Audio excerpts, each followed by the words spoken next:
He had been standing in the doorway for 4 minutes. She had no idea he was there.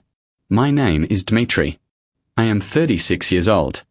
I run a logistics and property development company that operates across 7 cities. I wear good suits, keep my schedule tight, and I have spent most of my adult life being efficient with everything, including my emotions. People who work with me describe me as focused. People who know me better would probably use a different word. My father would have said I forgot how to be soft somewhere around the time I started making real money.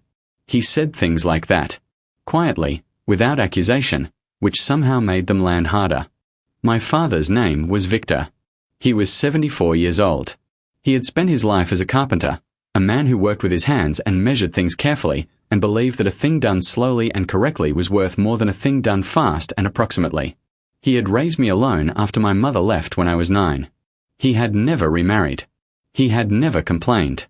He had simply continued, the way certain people do, like a river that finds its way around whatever is placed in its path.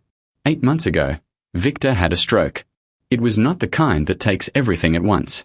It was the kind that takes things gradually, piece by piece, leaving the person mostly present but rearranged. His speech became slow and sometimes tangled. His left hand trembled. He needed help with meals, with bathing, with the particular indignities that illness adds to a life that had always been independent and self-sufficient. He hated needing help. I could see it in his face every time someone assisted him with something he used to do without thinking. I hired a caregiver. I did what I was good at. I found the best agency, interviewed candidates, checked references, selected the most qualified person, and arranged everything efficiently. Then I went back to work, because there was always work, and I told myself that providing financially was its own form of love. Her name was Natasha. She was 29, with dark hair and steady hands and a way of moving through a room that was quiet without being invisible. She had been working in elder care for 6 years. Her references were exceptional. Every family she had worked with said the same thing in different words, that she treated people like people, which sounds simple until you realize how rare it actually is. I visited my father on weekends when I could. Sometimes every weekend, sometimes every 2 weeks depending on what was happening with work. Natasha would give me a brief update on his condition, his appetite, his mood, his therapy exercises. She was professional and precise and never overstepped. I appreciated that. I did not know at the time that I was appreciating the wrong things about her. On a Thursday evening in November, I drove to my father's house unexpectedly. A meeting had been cancelled and I found myself with an open evening for the first time in weeks and something pulling me toward the old house on Linden Street where I had grown up. I did not call ahead. I told myself it was because I wanted to surprise my father, but the truth was probably simpler than that. I just wanted to be somewhere that felt like before. I parked on the street and walked up the path.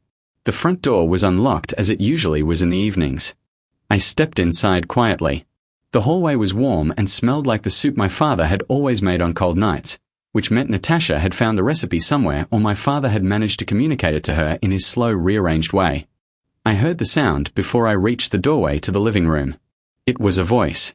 Low and unhurried, a melody I did not immediately recognize, something old and slow that moved the way certain songs move when they are not performing anything but just existing. I stopped in the hallway.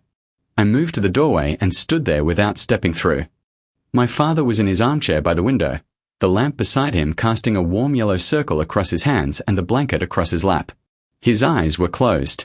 His face was relaxed in a way I had not seen in a long time, the particular relaxation of someone who feels safe. Natasha was sitting on the low stool beside his chair, slightly turned toward him, her dark hair falling forward as she leaned in, her voice soft and continuous, singing something that sounded like it came from a long time ago. She was not performing. She was not doing her job in the way a job gets done when someone is watching. She was simply present with him in a way that had no audience and no purpose beyond itself. My father's hand, the one that trembled, was resting on the arm of the chair. Natasha's hand was resting near it, not holding it, just near it, close enough that he could feel another person was there. That was all. It was the smallest thing. It was the largest thing I had seen in years. I stood in that doorway for 4 minutes. I know because I looked at my watch afterward, the way I look at my watch for everything, and I noticed that something had changed in me during those 4 minutes that I could not immediately name. She turned and saw me when the song ended naturally. She did not startle. She looked at me with a calm and open expression and said good evening, that she had not heard me come in. She said my father had had a good day and had eaten well. She began to stand to give us privacy. I told her she did not need to leave. She looked at me for a moment, reading something in my face, and then sat back down quietly. I sat in the chair across from my father. He had opened his eyes, and when he saw me, his face moved into the slow smile that the stroke had made asymmetrical but no less warm. He said my name in his rearranged way, and I felt something in my chest that efficient people learn to work around and eventually forget is there. We sat together, the three of us, while the lamp held its small yellow circle against the November dark outside the window. Natasha made tea without being asked and brought it without interrupting anything. My father fell asleep in his chair around 9, the way he always had, mid-evening, like someone who had decided the day was complete. Natasha and I sat in the quieter room and I asked her about the song. She said it was something her own grandmother had sung to her when she was small, that she did not know its full origin, only that it was old and that it seemed to settle people the way certain old things do. She said my father had heard her humming it one afternoon 3 weeks ago and had asked her with his eyes, the way he communicated when words were difficult, to do it again. So she had made it part of the evenings. I asked her why she had chosen this kind of work. She thought about it honestly before answering, which I noticed. She said she had watched her own grandfather spend his last years feeling like a problem to be managed, and she had decided she wanted to be the kind of person who made that feel different for someone. She said it was not complicated. She said people at the end of their lives deserve the same quality of presence as people at any other point, maybe more, and that singing was just one way of being present without requiring anything back. I did not say anything for a moment. Then I said that my father had told me once, years ago, that the most important thing a person could give another person was their actual attention. Not their money, not their time in the calendar sense, but their real attention. The kind where you are fully in the room. Natasha looked at me and said that sounded like a man who knew something true. I said he had always known things like that. I said I had spent 20 years being impressed by people who knew things like projected revenue and market positioning, and had somehow drifted away from being impressed by people who knew things like that. She smiled, small and real. My father lived for another 14 months after that November evening. They were not easy months, but they were good ones. Natasha was there every day, and I found reasons to be there more than I had been before, not just on weekends, not just efficiently. I sat with my father in the evenings. I learned the song. I was there the morning he decided he was finished, quietly, in his chair, with the lamp on and the window showing a grey winter sky. At the service, I spoke about a man who measured things carefully and believed that slow and correct was worth more than fast and approximate. I said he had taught me that by the end, finally, I had understood it. Afterward, I told Natasha that I wanted to establish a fund in my father's name, Victor's Fund, to provide properly compensated caregiving support to families who could not afford quality care for aging parents.